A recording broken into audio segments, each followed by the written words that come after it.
Alam po ninyo, ang plano ng Diyos sa buhay natin ay talagang napakadakila. Minsan, talagang magugulat ka na lang eh. Talagang yung ramdam mo, yung pagiging Diyos niya sa iyong buhay. Ganun po kasi sinasabi ko sa iyo sapagkat ramdam ko po talaga ito.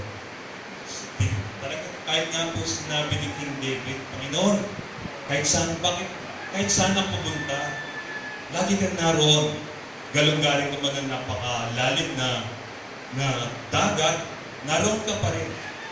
Bakit po? Kasi talagang ganun niya kamahal ng tao. Kung ako'y minahal ng Diyos, ganun din po. Sa ating pong pagpapasimula, gusto ko lang pong magtanong sa inyo. Tayo po bang lahat ay anak ng Diyos? Amen. Hindi nga po isa pang malakas na sigaw ng amen yung mga tatanungin ko na ang lahat ng anak ng Diyos sumigaw ng malakas na amen. Amen! Palakpakan po natin. Ito po yung kalawang tanong ko. Paano mo nasabi na ikaw ay anak ng Diyos? Ano ang tanda mo para masabi mo ikaw ay anak ng Diyos? Kung baga sa husgado, kapag ka mayroong mga nililitis, lagi nagtatanong, anong ebidensya? Meron ba tayong ebidensya na tayo ay anak ng Diyos? Ayan po. Buksan po natin ang ating Biblia sa aklat po ng Juan, Kabanata 1, talatang 12 hanggang 13. Ito po yung title po natin, The Genuine Sons of God. Ayan. Para malaman nyo kung ano pinangahawakan ninyo, no? So, sabay-sabay po natin basahin ito sa atin ay NIV. Sabi po rito, Yet to all who receive Him, to those who believe in His name, He gave the right to become children of God. Children born not of natural descent, nor of human decision, or a husband's will, but born of God. Sa 13 po, nandun na po, natuloy na po natin. So, tayo pong lahat ay buko at manalangin.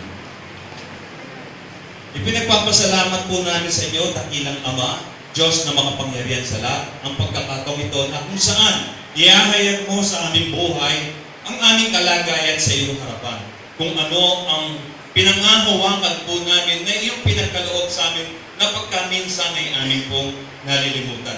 Salamat po sa gagawin mong pagpapaalala ngayon kung ano ang katayuan namin sa harapan ninyo, Panginoon. Kung ano ang aming pong tinatangkilik na pinagkaloob mo sa amin. O Diyos, inaanyayahan po namin ang Santong Espiritu na sa amin po ay malayang magturo, maghayag ng iyong kapangyarihan, magpalakas ng aming nangihinang kalooban, O Diyos, at magbuhay ng aming pong unti-unting nangihinang pananampalataya.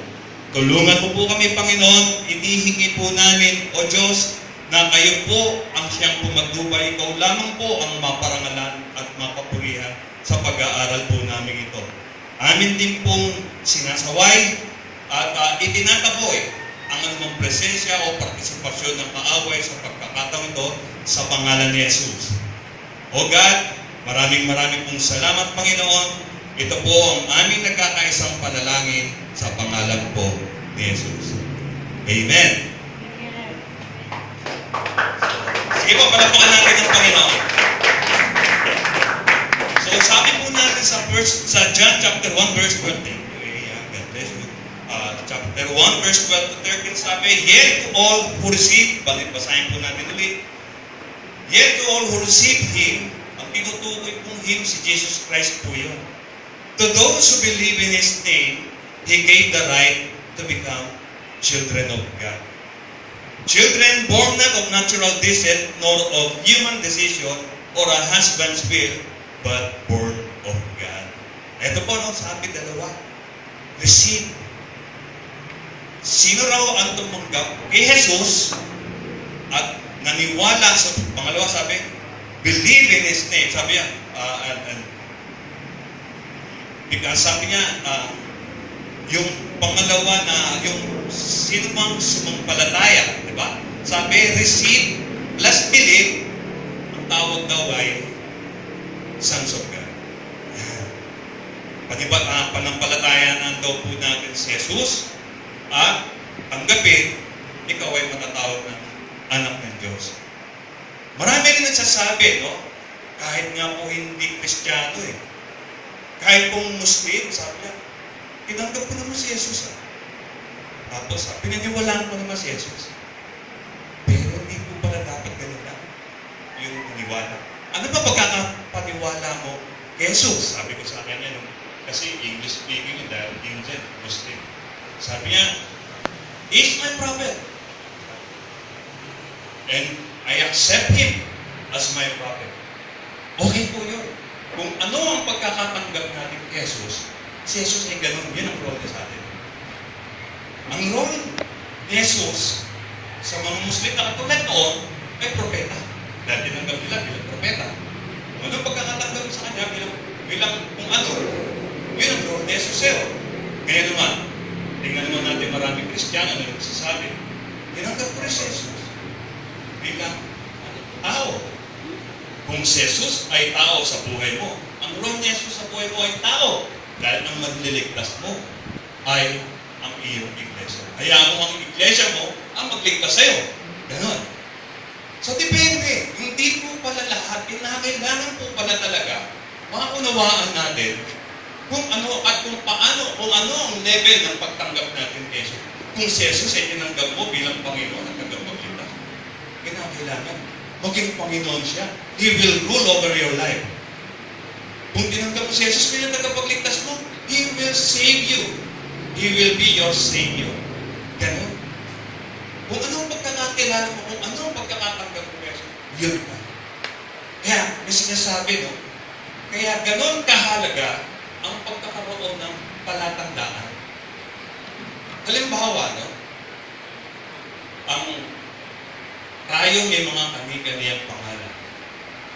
At ang mga pangalan na yun ay sapat na para makilala mo, yung parang maging palatandaan. Alam niyo po, sa lugar namin, sa Tondo, maraming may pangalan na boy. Dahil maraming boy. Pag hinahanap ka ni boy, sabihin mo siyempre, sinong boy? Meron boy Tisoy, meron boy Galpo, may boy Kulot, may boy Bekla, may boy Pingas. Meron naman din mga baby, pangalan, si Baby Pusit. Hindi ka baby stay. Meron, si Baby, meron sa lugar sa amin, may Baby Mauhaw, may Baby Pusit. Pero may mga alias, nilagyan ng alias para to recognize, to become specific sa pagpapakilala sa tao. The role of signs, ay tingnan po natin sa the role of signs, yung sign, yung palatandaan, marks, or otherwise known marks, symbol, even brand, or label, even sa computer, yung icon na tinatawag, or etc. in our daily lives are very much significant. Napakahalaga po talaga ito. Even names, katulad po na sinabi sa inyo. Bisa nagtanong sa akin si Eya, bakit ganun? Sabi niya, yung pangalan, sabi niya, yung pangalan, doble-doble, gano'n. Kasi dati, sa totoo lang dati, wala pang apelido. Kasi yung dati ko, hindi pa lang yung mga pangalan at hindi pa nagkakapare-pareho. Ngayon yung panahon natin, nagkaroon na ng apelido para ma-recognize. Ako nga po, nung tinignan mo sa Facebook, ang dami kong pangalan. Meron polis, meron sundalo, meron kriminal. Dahil nagkakapare-pareho. Dahil sa dami na ng tao. Kaya ang ginagawa, kaya nalagay ang apelido.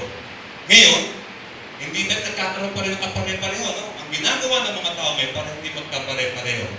Nagdalawa ng pangalan. Halimbawa, yung apo ko, Jesrael Alger, Jersey Aling, para hindi magkapare-pareho. At makilala agad. Ganon ang kahalagaan ng pangalan. Sabi, it is very much significant. Alam niyo po, even Adam, God allowed Adam to name all things in order to avoid difficulty in terms of communication. Napakadali. Kasi halimbawa, mag-uusap tayo. At ang pag-uusapan natin ay isang bagay. Paano mo i-describe halimbawa ang mesa? kung ito ay walang pangalan. Iikot mo nga sa akin yun. Merong kahoy na apat, merong case. Mahirap i-describe. Pero pag sinabi mong mesa, natural, specific, kuha mo kagad. Parang gano'n. Nagkakaintindihan po ba tayo? Hello? Amen. Yun ang kahalagahan. Kaya ang lahat, sabi niya, alam niyo po, hindi lang pangalan eh. Sabi, God allowed Adam to make all things in order to avoid difficulty in terms of communication. Sa Genesis chapter 2, verse 20, sabi, so the man did things to all the livestock, the birds of the air, and all the beasts of the field, but for Adam, also the couple helper, was found. And even alam niyo po, si Abe, siya rin po ang nagpangalan. Si Adam. Nilagyan niya ng pangalan para ma-recognize, maunawaan. Yun po ang kahalagahan ng palatandaan. Yun, sa palatandaan po. Then, tingnan po natin sa rin. God gave signs even in the coming of Christ. Nagbigay rin siya ng palatandaan sa pagdating ni Jesus. Sa Isaiah chapter 9 verse 6, sabi niya, ito yung prophecy ng tawagin. Sign ko, sabi, for unto us a child is born, to us a son is given, and the government will be on his shoulders, and he will be called Wonderful Counselor, Mighty God, Everlasting Father, Prince of Peace. Ito lahat ng mga kategorya, mga pangalan niya ni Jesus Christ during that time. Yung pagbibigay ng tanda na siya ay darating, that the Savior will come. Ito po. Sabi niya, God gave sign also in the death of the Messiah, Jesus Christ. God gave signs in Christ's death in Isaiah chapter 53. Basahin niyo lang po dahil napakaba. Binigay po ito yung palatandaan na ang darating na tagapagligtas ay ganoon naapihin, hindi discriminate, talagang lahat ng mga pang-aapi ay kanyang mararanasan. And even his disciples, sabi, talagang wala man lang nagsumulyap sa kanya. Ang lahat ay nagkanya-kanyang tulasan. Wala man lang nagtanggol sa kanya. Yun po yung prophecy. Yun po yung sign na darating na Messiah ay mamamatay. Nagbigay rin po ng palatandaan. God gave sign in His second coming. Namatay na yung Messiah, pero pagpunta si Jesus Christ. Nagbigay pa rin ng sign ng Panginoon na sa darating na yung sa muling pagbabalik ng Panginoon, ito ang palatandaan. For the Lord Himself, in 1 Thessalonians chapter 4, verse 16 to 17, for the Lord Himself will come down from heaven with a loud command, with the voice of the archangel, and with the trumpet call of God. And the dead in Christ, hindi na mapatay na, pero even nagbigay pa rin ng palatandaan, unang-unang bubuhayin yung the dead in Christ, unang-unang bubuhayin yung mga namatay na nananalig kay Kristo. Will rise first. After that, we ay mga buhay pa who are still alive and are left will go up together with them in the clouds. Sasalubungin natin ng Panginoon sa kanyang muling pagbabalik. At sabi, and let will go up together with them in the clouds to meet the Lord in the air, and so we will be with the Lord forever. So, sabi ko, lahat ng ito ay mga sign. Anong palatandaan? Una, sa pagsilang pa lang ng tagapagligtas, sa katadanasin proseso ng pagliligtas ng tagapagligtas, pamamatay dyan. At pangatlo, yung muling pagpapalik ng Panginoon sa Espiritu, kung saan ay ating sasalubungin yung mga palatandaan. Ganun po kahalaga ang tinatawag na sign. Alam niyo po ba, and God gave sign of being genuine Son of God. Nagbigay rin po siya ng palatandaan para masabi natin na tayo na ay anak ng Diyos. Kaya nyo, mga kapatid, na ma-share ko ito sa inyo. Kung malaman ninyo, kung ano inyong pinangahawakan at masabi nyo sa maraming tao na para nga alam mo na ikaw nga ay tunay na anak ng Diyos. And God gave signs of being genuine sons of God. Kaya sinabi ng genuine talaga ito yung tunay sa Tagalog yung sabihin ko, true sons of God. Signs Ayan po na, enumerate ko po yung tatlong sign na to. Signs of being sons of God. Thank you. Hello. Praise God. So, the first signs of being sons of God is number one, having new life. And number two, you possess power. Meron kang kapangyarihan.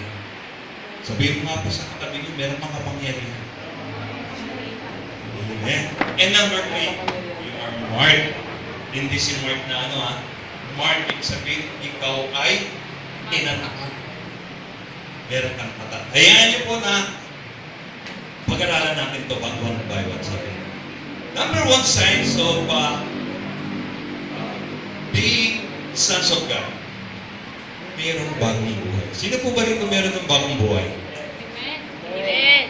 Sige nga po sabay-sabay. Sino po rito yung meron ng bagong buhay? Amen. So number one, you possess new life. Meron na kayong bagong buhay. Yun ang palatandaan na ikaw nga ay isang anak ng Diyos. Sa 2 Corinthians chapter 5, verse 17, therefore, if anyone is in Christ, he is a new creation. The old has gone, the new has come. Ano po ang tinutukoy rito? Old has gone. Old things, sabi niya, old things has passed away. Yung old, yung kung paano ka dinungisan ng mga kasalanan sa buhay mo nung hindi ka pa nakikipagkaisa kay Kristo, yun yung old self mo. Kung ikaw dati ay pumapatay ng 10, ngayon siyam na lang.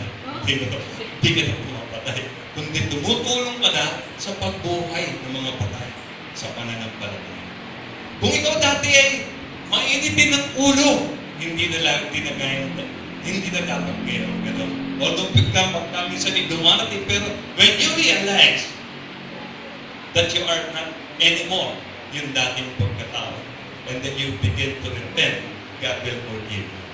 Ang kagandahan po nito, yung sinasabi nito, kapag tayo, na halimbawa, sumisipa ang tinatawag sabi nga ng Apostle Paul panahon niya, sabi niya, hindi ko maintindihan ang sarili ko Pinipilit kong gumawa ng mabuti, ngunit ang kasalanan na nanahan sa akin, pinipilit kong gawin ng isang bagay na hindi nakalulugod sa, nagbubunga ng kasalanan. Sa totoo lamang po, mga kapatid, merong same principle yung tinuturo po sa atin mahal na pastor, yung same principle. Meron po. Nagkakalisan kasi tayo po, ang buhay natin ito ay nabalutan ng kasalanan. Puno ng kasalanan. Ang ating buhay. Pero dahil sa pakikipagkaisa natin kay Kristo, yung marumi nating buhay na to, na sandamakmak na sa nakarumihan, ay nilinis na sa pamamagitan ng banal na dugo ni Jesus nung tinanggap natin siya bilang Panginoon at tagapagligtas. At dahil doon, tayo ay nalinis at unti-unti ang dati nating pagkatao ay atin na iniiwanan. Kung ikaw noon ay masama, ngayon hindi na. Ikaw ay mabuti na. Sapagkat binabago tayo. Sabi nga sa kanta, binabago mo ako araw-araw. Dahil sa patuloy natin pagsunod sa ating Panginoon Jesus, unti-unti hindi natin namamalayan, from glory to glory, God always renewing us. Nababago tayo. Dati, kung titignan nyo, kung wala pa tayong kaugnayan kay Kristo, anything, pwede mong gawin. You are free to do even on sinning. Madali mong gawin mo. Kasi wala pa tayong kaugnayan. But, kung tayo ay nakipagkaisa kay Kristo, there is something within us, and that is the Holy Spirit always reminding us that What you're doing, na kung ano ginagawa mo ngayon, halimbawa, ay hindi makalulugod sa Diyos, sasabihin niya. He will, this Holy Spirit, ang nag-guide sa atin. How to live according to God's will, God's way. Sabi niya, all things has passed, na wala na yung dati natin pagkatao, and even, sabi niya, the new has come. Alam mo, even yung belief natin dati, nung hindi pa tayo nakikipagkaisa kay Kristo, dahil sa mga minanang turo sa atin, nakakala natin is totoo at galing sa Diyos. Ngunit, nung nag-umpisa tayong nakipagkaisa kay Kristo, ipinahayag sa atin ni Kristo sa pamamagitan ng kanyang Biblia, ng kanyang salita, at ginabayan tayo kung paano mabuhay ayon sa kalooban ng Diyos. Ang nangyayari po ay unti-unti po tayo nababago, na itataboy po natin yung luma nating paniniwala. Ang dati, sabi niya, yung dati nating pagkakakilala, yung old belief and our old self, nawawala.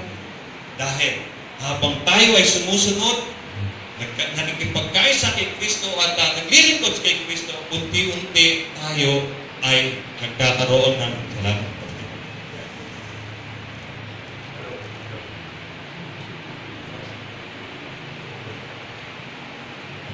Praise God. Okay. Take 3. So, eto po. Nawawala na unti-unti yung dati nating pagkatao, yung mga dati nating mga ginagawa na hindi nakalulugod sa Panginoon ay unti-unti na nawawala.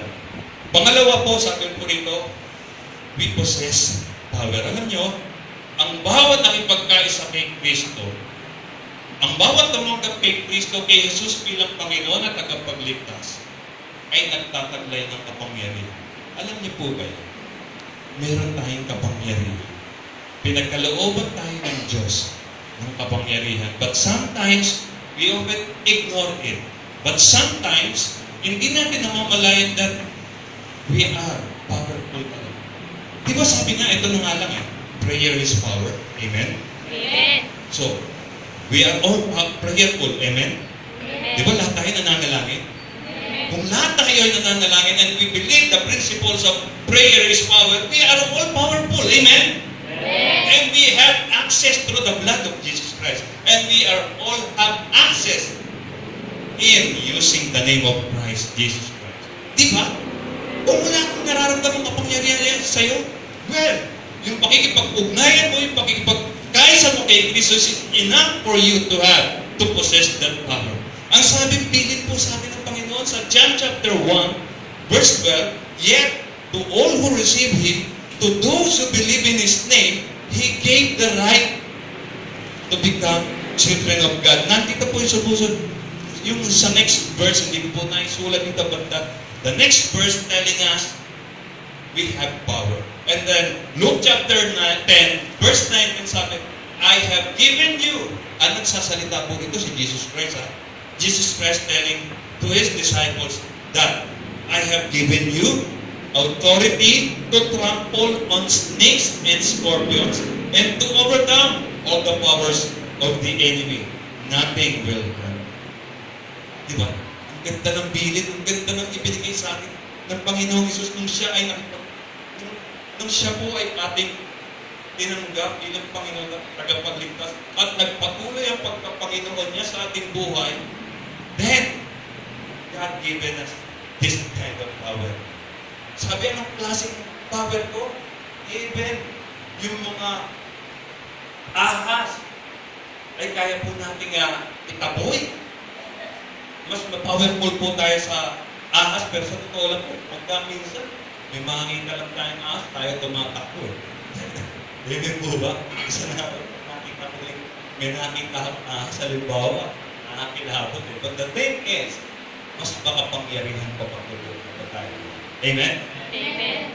Sabi, and even the scorpions, alam niyo po yung scorpions, yung pamandag niya, nasa buntot niya. Kaya ikaw ay nakakala ng pamandag niya. Napusok ko. Nakakalagdag niya. Sabi, kaya na niya pagtagumpayan na. Meron din siyang power. But because Jesus Christ given us this kind of power, kaya na ang scorpion. At silang susunod sa akin. And to overcome all the powers of the enemy. Ano ba yung mga powers ng enemy sa atin? Alam niyo, sa totoo lang, sinabi sa Bible na ang mga kaaway na ito, mga demonyo ito, ay mga tugtungan lang ng ating mga kapatid. Wala silang kapangyarihan sa atin. But sometimes, nagiging makapangyarihan sila sa atin because we allow it. Like the topic natin before last week, the snakes, the serpent, deceived Eve. Dinaya ng serpent si Eve. Hello, okay po ba? Sa kanya po na makikipag-usap. Alam niyo po kasi sa totoo lang, para hindi tayo mapagtagumpayan ng kaaway. Isa lang po ang dapat natin gawin. Huwag tayong makipagkaibigan sa kaaway. Alam niyo, ang kaaway yun. Puro puso yun eh. Nakipagkaibigan. Pero sabi nga, di ba yung kwento ako na baka, nakipagkaibigan dun sa Leon, huwag na huwag tayo makipagkaibigan sa kaaway dahil hindi totoong kaibigan yung mga traitor yun. Bis. Mga masasama yun.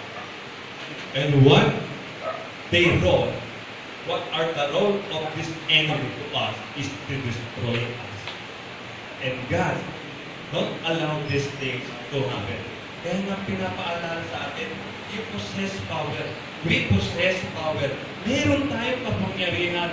We have to use it para mapagtagumpayan ang ating power. Meron tayong kapangyarihan. And then sabi po rito sa Acts chapter 1 verse 8, but you will receive, si Pastor magsalita na ng ganito, power! Because we had power. Sabi niya, but you will receive power when the Holy Spirit comes on you, and you will be my witness in Jerusalem and in all Judea and Samaria and to the ends of the earth. When we possess power, this power display sa pamamagitan po ng pag-witness po natin. Alam nyo, sabi rin din sa Bible, hindi ko na lang matandaan kung anong verse na basa. Huwag nang nabubuhay para sa sarili nila. Kung ikaw ay kung ikaw ay nagtataglay ng kapangyarihan at katiyakan ng kaligtasan sa iyong buhay, hindi mo ito sasarilinin mo. Ihahayag mo ito sa maraming tao. Sa totoo lang, alam nyo, kapag tayo ay nakagawa ng mabuting bagay sa ating kapwa, ang sarap ng pakiramdam. Amen po ba? Amen. Amen po ba? Amen. Alam ko, naka-experience na kayo ay nakatulong sa inyong kapwa kahit ng munting bagay lang. Hanggang ngayon, tanda ko pa po. Nung isang matanda na natulungan ko na binitbit niya yung mga bibigat niyang gamit at talagang nag-offer ako ng tulong sa kanya na ako na magbitbit. Tuwan-tuwa po ako na hanggang sa yun ha, hindi na bagay lang po yung pagtulong. How much more kung natulungan po natin ang ating kapwa na kung saan sila'y patungo sa impyerno at naakay po natin sila sa tamang daan patungo sa ating Panginoong Hesus, ang dulo ay ang kaharian ng Diyos. Ang sarap po lalo ng pakiramdam. Dahil sinabi po ito, when we possess power, when we have a new life in Christ, ito po ang nagiging dulo. Ginagawa natin ang lahat ng paraan upang ma-share ito. Ibinabahagi natin ito sa lahat ng tao.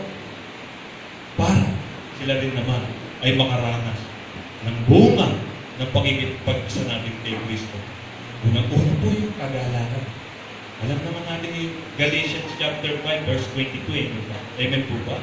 That the fruit of the Holy Spirit is love, joy. Ano po ba yung J2Y na yun? Galakan na yun. Ang sarap ng dalhin yan, ang sarap damahin yan. Hanggang sa paghimbing mo talaga, pag-himlay mo, pagtulog mo, ramdam mo yung malahay, masarap na pagtulog sapagkat you are filled with joy in your life. Ang sarap po niya. And then sabi po, number 3, na palatandaan ng pagiging anak ng Diyos, ang tatak. Ano man tatak yun?